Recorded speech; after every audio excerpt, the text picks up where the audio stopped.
Haley Plotkin of Austin, Texas is the travel vlogger behind Ready, Set, Jet Set.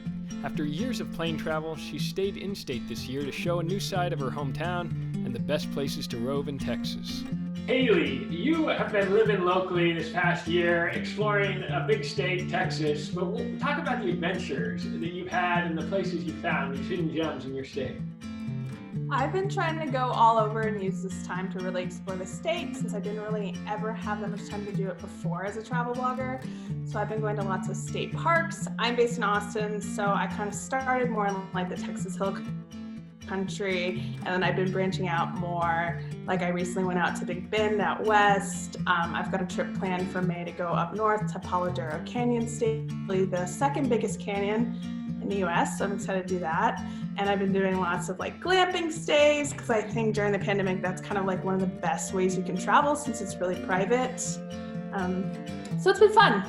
Well, it's been incredible, and these videos have taken off as people want to discover these spots. What are some of your favorite moments? One of the first places I stayed was this cool spot here in Austin that's just like a real architectural wonderland. It was probably the first video in this series that went viral, if you can call a few million on TikTok viral. But it's just this really weird building. It's hard to describe, but it's all like swirly white architecture and stuff. So that wasn't really glamping, but that one was really cool, and it was nice because it was in my own city. And then like when I went out west, I stayed in like a bubble hotel under the stars. So that was really cool. You can look straight up and see the whole Milky Way. And I've stayed in things like yurts out in the Texas Hill Country and other fun glamping spots, retro trailers. There's lots of cool stuff around if you really look.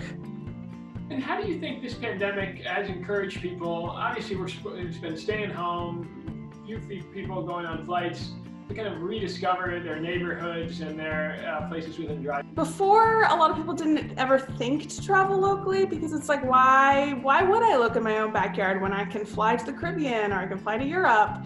But now they've been forced to kind of rethink that and go like, where can I go in driving distance and do more research and find things they maybe didn't look into before, like state parks. I never really looked at state parks at all before the pandemic. I had been to like one in Texas, and now I'm all about them.